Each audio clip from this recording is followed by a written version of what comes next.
Good morning, students.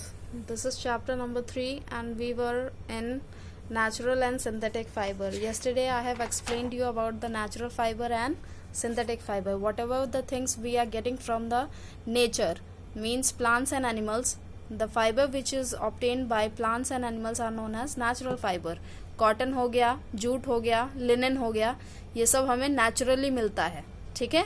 वुल, silk, ये सब naturally मिलता है. प्लांट से हमें कॉटन, जूट और लिनन मिल जाता है और एनिमल से हमें वुल और सिल्क मिल जाता है. इतना पढ़ा था हमने नेचुरल में.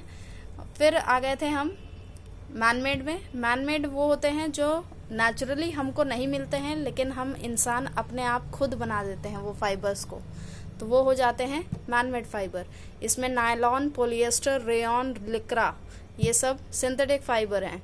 सिंथेटिक फाइबर की सबसे अच्छी खास बात ये है कि वो स्ट्रांग होते हैं और काफ़ी लंबे समय तक चलते हैं, स्ट्रेचेबल होते हैं, रिंकल फ्री होते हैं और वाटरप्रूफ होते हैं. ठीक है. अब नेक्स्ट पॉइंट ये है कि हम कपड़ों की देखभाल कैसे कर सकते हैं. कपड़ों की देखभाल करने के लिए आपको सबसे पहले तो जब नए कपड़े आते हैं तो उसके साथ एक डायरेक्शन भी लिखा आता है, इंस्ट्रक्शंस लिखे आते हैं. कभी भी नए कपड़े देखोगे, अगर उसको उल्टा करते हो तो उल्टी साइड पे एक छोटा सा वाइट कलर का टैग चिपकाया जाता है. उस टैग में क्या लिखा होता है कि उस कपड़े को धोना कैसे है. ठीक है. उस कपड़े की देखभाल कैसे करनी है.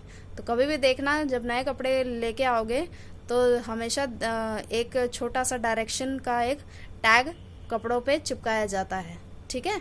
तो यहाँ पे नॉर्मल इंस्ट्रक्शंस दिए गए हैं कि किसी भी कपड़े को देखभाल कैसे करनी है. तो first one, cloth should be washed well with the good soap to remove dirt, stain and sweat.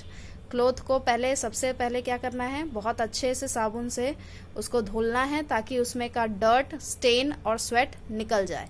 Dirt मतलब होता है गंदगी, स्टेन्स मतलब होते हैं दाग धब्बे और स्वेट मतलब होता है पसीना. ठीक है. तो तीनों का मीनिंग अच्छे से समझ लीजिए. डर्ट का मतलब होता है गंदगी, स्टेन्स का मतलब होता है दाग धब्बे और स्वेट का मतलब होता है पसीना. ये तीन अगर चीज़ें निकल गई तो आपके कपड़े क्या हो गए, धुल गए हैं अच्छी तरह से. After washing cloth should be dried in the sun. कपड़ों को धुलने के बाद फिर उसके बाद हम क्या करते हैं, सन के धूप में सुखाते हैं. ठीक है. We should not leave the clothes in the sun for the long duration. अब सर्दियों में तो कपड़े चलो थोड़ी देर, काफ़ी देर बाद सूखते हैं, है ना. लेकिन गर्मियों में हमें ज़्यादा धूप में नहीं सुखाना है. क्यों? क्योंकि कपड़ों में क्या होता है, कलर होते हैं. वो कलर क्या हो जाएंगे, धीरे धीरे क्या होंगे, उड़ जाते हैं. तो देखते होंगे कि कपड़े में कलर जब उड़ जाते हैं तो वो कैसे दिखते हैं, बिल्कुल फेडेड दिखते हैं ना, धुंध से. तो इसीलिए हम कपड़ों को ज़्यादा देर तक सन के नीचे नहीं रखते हैं. After drying clothes should be ironed. और अच्छी तरह सुखाने के बाद क्लोथ को क्या करना है, आयरन करना है. ये बच्चा दिख रहा है प्रेस करता हुआ, तो क्या करना है, सुखाने के बाद कपड़ों को आयरनिंग करनी होती है. फिर उसके बाद cloth should be kept neatly in the cupboard और अलमीरा.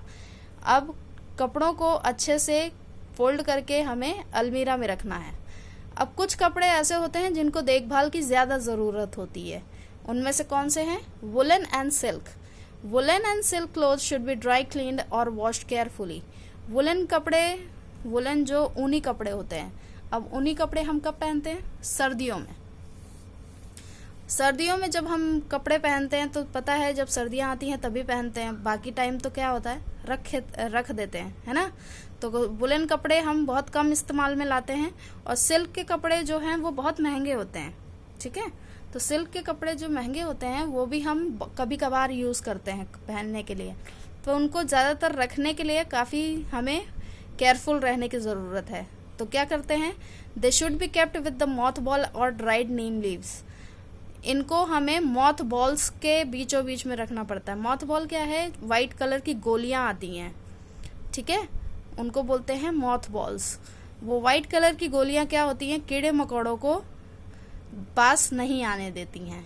और अगर वो मॉथ बॉल्स आपके पास नहीं है तो आप ड्राइड नीम लीव्स से भी काम चला सकते हैं. ड्राइड मतलब सुखाया हुआ.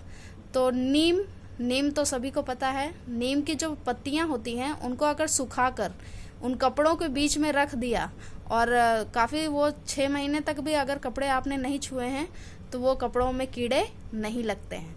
नहीं तो देखते होगे कि कपड़ों में कीड़े लग जाते हैं, है ना। उस कीड़ों का नाम क्या है? मॉथ या फिर सिल्वर फिश। छोटी छोटी एक फिश की तरह छोटी छोटी देखते होगे कपड़ों के आसपास घूमती रहती हैं, वो सिल्वर फिश कहलाती हैं। ठीक है, छोटी सी वो मछली टाइप की दिखती हैं। मॉथ मतलब छोटे छोटे वो कीड़े जो आपको दिखते हैं जब आप बारिश के बाद कपड़ों को निकालते हैं तब। खासकर ये 2 कीड़े आपको ज़रूर दिखेंगे। Good care of clothes make them last longer. अगर आपने अच्छे से देखभाल की है कपड़ों की तो क्या होता है, वो कपड़े बहुत दिनों तक चलते हैं। ठीक है, तो कपड़ों की देखभाल करने से वो काफ़ी लंबे समय तक चले जाते हैं। अब यहाँ पे मैंने आपको कीवर्ड्स और समरी लिखने के लिए आज बोला था, होमवर्क दिया था कल, तो शायद आपने लिख लिया होगा। बाकी ये जो एक्सरसाइजेस है ये आपको बुक में ही करनी है। ठीक है, तो इसका आंसर मैं आपको कल करवाऊंगी। तो बुक आप कॉपी में कुछ नहीं लिखेंगे अभी, आपको सिर्फ होमवर्क के तौर पे याद करना है ये कीवर्ड्स। ठीक है, बाकी आप बुक्स कुछ नहीं लिखेंगे अभी। बुक में हम नोटबुक में सिर्फ नेम द फॉलोइंग और क्वेश्चन आंसर्स काम करेंगे इस चैप्टर का। ठीक है, बाकी एक्सरसाइजेस आपकी बुक में ही होनी है। Is that clear? Thank you so much.